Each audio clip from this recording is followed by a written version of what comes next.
నమస్తే. లా of attraction, manifestation ఇట్లాంటి పదాల గురించి మాట్లాడుకుంటూ చాలామంది నన్ను లా ఆఫ్ అట్రాక్షన్ మీద వీడియోలు చేయంటున్నారు. లా ఆఫ్ అట్రాక్షను ఎక్కడో వెస్టర్న్ నుంచి మన దగ్గరికి రావాల్సిన అవసరం లేదు. మన దగ్గర స్పెసిఫిక్గా ప్రతి నరంలోనూ, ప్రతి చక్రములోనూ, ప్రతి కోణములోనూ దీనికి సంబంధించిన ఇన్ఫర్మేషన్ ఉంది. అయితే కొన్ని విషయాలు మరి ఇంత లా ఆఫ్ అట్రాక్షన్ గురించి తెలిసినా ఎందుకు అందరూ చేయలేకపోతారు? భగవంతుడికి ఏంటి పార్షియాలిటీ? కొంతమందికి మాత్రమే లా ఆఫ్ అట్రాక్షన్ అర్థమై పనిచేస్తుంది, కొంతమందికి ఎందుకు పని చేయదు అనే డౌట్ని సాల్వ్ చేసుకుంటూ వెళ్దాం ఈరోజు. మీ జీవితంలో మీకు ఏం కావాలో అయస్కాంతంలా మీరు ఇలా అట్రాక్ట్ చేయడానికి గల కొన్ని రూల్స్ అండ్ రెగ్యులేషన్స్ మాట్లాడుకుందాం. అయితే ఇది ఒక సిరీస్ లాగా వస్తుంటుంది కదా, అన్ని వీడియోలు చూసే ప్రయత్నం చేయండి. మీ జీవితంలో కావాల్సింది మీరు ఎలా అట్రాక్ట్ చేసుకుంటారు, మీరు ఎలా మీ దగ్గరికి తెచ్చుకుంటారు అనేది మాట్లాడుకుంటున్నాం. అయితే ఫస్ట్ అండ్ ఫార్మోస్ట్ థింగ్, ఇది కరెంట్ లాగా, ఎనర్జీ లాగా మన లైఫ్లోకి అలా వస్తుంది కదా. మనము కొన్ని నాన్ కండక్టివ్ థింగ్స్, అంటే ఆ కరెంటు మన దగ్గరికి రాకుండా ఉండడానికి, చూడండి, మీరు చెప్పులు వేసుకుని లేకపోతే వుడెన్ షీల్డ్ పెట్టుకుంటే కరెంట్ రాదు. అలాగే నెగిటివ్ మూడ్ పెట్టుకుంటే మీ లైఫ్లోకి మీకు కావాల్సింది అట్రాక్ట్ కాదు, నెగిటివ్ మూడ్. ఇది బాగా మైండ్లో ఫిక్స్ చేసుకోండి. చిన్న చిన్న విషయాలకి తొందరగా మూడ్ ఆఫ్ అయిపోతుంటే, తొందరగా మూడీగా మారిపోతుంటే, తొందరగా కోపం తెచ్చేసుకుని అలుగుతూ ఉంటే మీ జీవితంలోకి మీరు కావాల్సింది అట్రాక్ట్ చెయ్యలేరు. మీ చుట్టుపక్కల ఉన్న వాళ్ళు భయపడిస్తారేమో, మీ చుట్టుపక్కల ఉన్న వాళ్ళు మీరు బుంగమూతి పెడితే కన్విన్స్ చేయడానికి ట్రై చేస్తారేమో, కానీ జీవితము ఈ ఫ్లో ఆఫ్ ఎనర్జీ ఏం చేస్తుంది తెలుసా? కట్, వీడికి అవసరం లేదు, వేస్ట్ అని డిలీట్ చేసేస్తుంది. ఇంకా మీ లైఫ్లో మిమ్మల్ని డిసప్పాయింట్ చేసే వాళ్ళే వస్తారు, మిమ్మల్ని సతాయించే వాళ్ళే వస్తారు, మిమ్మల్ని ఇరిటేట్ చేసే వాళ్ళే వస్తారు. ఎందుకు? మీరు తొందరగా మూడ్ ఆఫ్ అయిపోతుంటారు, అన్నిటికీ మీరు మూడ్ ఆఫ్ అయిపోతుంటారు, అన్నిటికీ మీరు నెగిటివ్ ఎనర్జీని దాదా అని పిలుస్తూ ఉంటారు. సో ఈ రోజు నుంచి ఈ లా ఆఫ్ అట్రాక్షన్ని అర్థం చేసుకునే ప్రయత్నం చేస్తున్నారు కాబట్టి మీ జీవితంలోకి మీకు కావాల్సింది రావాలి అంటే మూడ్ ఆఫ్స్ నుంచి బయటకు రావాలి. మూడ్ ఆఫ్ అంటే ప్రతి చిన్నదానికి, కాఫీ చల్లగా అయిందని, కూరలో ఉప్పు సరిపోలేదని, నా వైఫ్ నాతో మాట్లాడకుండా వాళ్ళ అమ్మతో ఎక్కువసేపు మాట్లాడుతుందని, చిన్న విషయాలు, చిల్లర చిల్లర విషయాలు, అతి చిన్న విషయాలు, వీటి గురించి మీ జీవితము యొక్క ఎనర్జీని ఆపుకోవడం మానేయండి.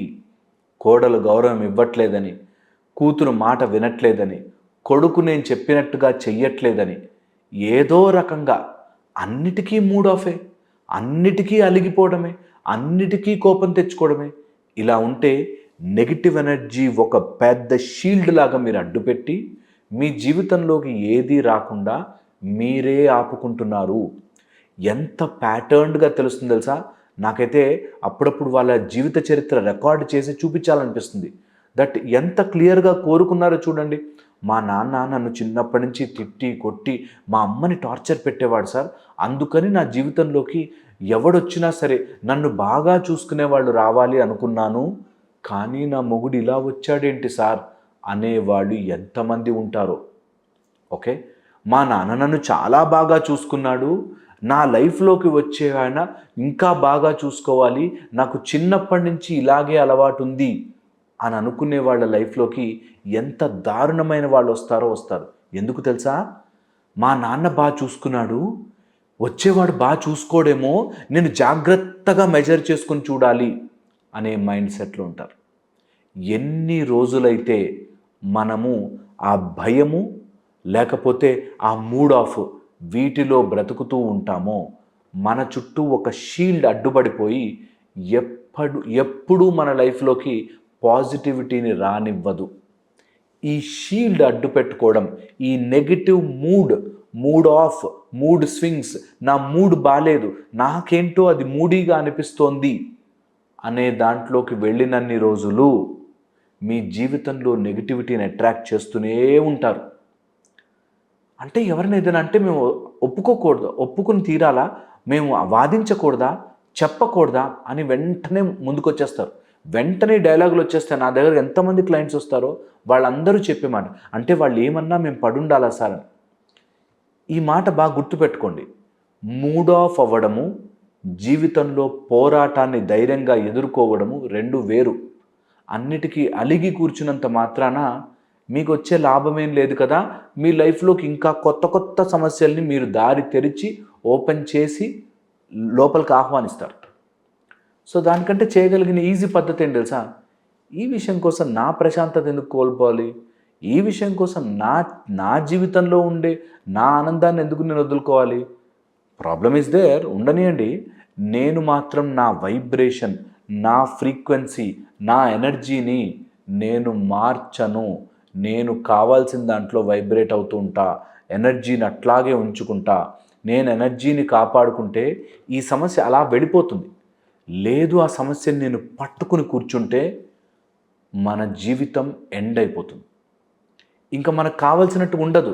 తర్వాత ఎంత లోతుగా వెళ్ళిపోతామంటే అసలు ఎక్కడ ప్రాబ్లం స్టార్ట్ అయింది, ఎలా సాల్వ్ అవుతుంది, మీరు ఎలా సాల్వ్ చేస్తారు, నా గురువు నాకు ఏం హెల్ప్ చేస్తాడు, దేవుడు ఏం చేస్తున్నాడు అనే స్టేజ్కి వెళ్ళిపోతాం. అందుకని అసలు ఆ ప్రాబ్లంని రానివ్వవద్దు, వచ్చిన దాన్ని ఎక్కువసేపు ఉండనివ్వవద్దు. తొందరగా పంపించేసేటట్టుగా మూడ్ ఆఫ్ అవ్వకుండా ఒక చిన్న చిరునవ్వు పడేసి దట్స్ ఓకే నేను చూసుకుంటా అనే ధైర్యంతో ఉంటే వచ్చిన సమస్య అలా వెళ్ళిపోతుంది. కానీ చాలామంది ఏం చేస్తారు తెలుసా, ఆ సమస్య దగ్గర కూర్చుంటారు. ఎప్పుడైతే అలా సమస్య దగ్గర కూర్చుంటారో జీవితం స్టాప్ అయిపోతుంది. సో ఈ రోజు నుంచి మీరు చేయాల్సింది, లా ఆఫ్ అట్రాక్షన్ జరగాలి అంటే నెగిటివ్ మూడ్ నుంచి బయటకు రండి. అట్లీస్ట్ పెద్ద పెద్ద సమస్యలు అయితే సాల్వ్ చేయలేరు, కానీ చిన్న చిన్న విషయాలకి మూడ్ ఆఫ్ అవ్వను. ఫర్ ఎగ్జాంపుల్, టీవీ చూస్తున్నారు, కరెంట్ పోయింది, అబ్బా అనేది రానివ్వకండి, మూడ్ ఆఫ్ అవ్వకండి. దట్స్ ఓకే, ఆఫ్ చేస్తారు, వేరే పని చేసుకుంటాం. ఓకే, చిన్న చిన్న విషయాల దగ్గర స్టార్ట్ చేయండి. పోనీ మీకు టీవీ అనిపించలేదు, మీరు ఫోన్ ఎక్కువసేపు చూస్తున్నారు, ఫోన్ ఎవ్రీడే ఒక 20 to 25 minutes పక్కన పడేయాలి. ఓకే, చూడకూడదు అసలు. ఓకే, ఏదో ఒకటి మిమ్మల్ని మూడ్ ఆఫ్ చేయగలిగేదాన్ని ఫేస్ చేయండి. నాకు ఆయన వాయిస్ వింటేనే మూడ్ ఆఫ్ అవుతుందండి అని ఉందనుకోండి, వాళ్ళతో కొంచెంసేపు గడపండి. ఆ మూడ్ ఆఫ్ని ఫేస్ చేసి, నాకు మూడ్ ఆఫ్ అవ్వాల్సిన పని లేదు, నేను నెగిటివ్ మూడ్లోకి వెళ్ళాల్సిన పని లేదు, నేను రాంగ్ దాంట్లోకి వెళ్ళాల్సిన అవసరం లేదు, నా మూడ్ స్వింగ్స్ ద్వారా, నా ఆలోచన విధానం ప్రతిదానికి మూడీగా కూర్చుని ఏంట్రా బాబు అనేటట్టుగా ఉండనవసరం లేదు. అలా ఉండేసరికి లైఫ్లోకి మేనిఫెస్ట్ అయ్యేటట్టుగా కొత్త ఎనర్జీ వస్తుంది. ఆ కొత్త ఎనర్జీ ఎంత బ్యూటిఫుల్గా ఉంటుంది తెలుసా మీకు. మీరు కావాల్సింది మీ లైఫ్లోకి అలా రావడం మొదలవుతుంది. అది ఫస్ట్ 2-3 మనకి పెద్ద పెద్ద హైవేల్లోకి వెళ్తున్నప్పుడు ముందు స్టార్టింగ్లో ఒక సిరీస్ ఆఫ్ రంబుల్ స్ట్రిప్ ఉంటుంది. దడ్ దడ్ దడ్ దడ్ దడ్ అని చెప్పి మన చిన్న చిన్న స్పీడ్ బ్రేకర్లన్నీ ఒక రంబుల్ స్ట్రిప్లో వేస్తారు. అది దాటగానే మళ్ళీ రోడ్డు బాగుంటుంది. మనం ఈ రంపుల్ స్ట్రిప్ దగ్గరే, చూడు నా లైఫ్లోకి ఏం మంచివి రాదు, నేను ట్రై చేశానండి మీరు చెప్పినవి, కానీ ఏం వర్కౌట్ కాదు అని ఆగిపోతారు. నేనంటే అది దాటి చూడు, దాని తర్వాత కదా అసలు మజా. అప్పుడే మూడ్ ఆఫ్ అంతే అండి, నా లైఫ్లోకి ఏది రాదు, మీరు చెప్పారు కానీ మాకు ఎక్కట్లేదండి, నా లైఫ్ సాల్వ్ కాదండి అనే దాంట్లోకి వెళ్తారు. పోనీ సాల్వ్ కాలేదని 50 సార్లు అనుకుంటే సాల్వ్ అయిందా? అదేదో పాజిటివ్ సైడ్ పెట్టచ్చు కదా.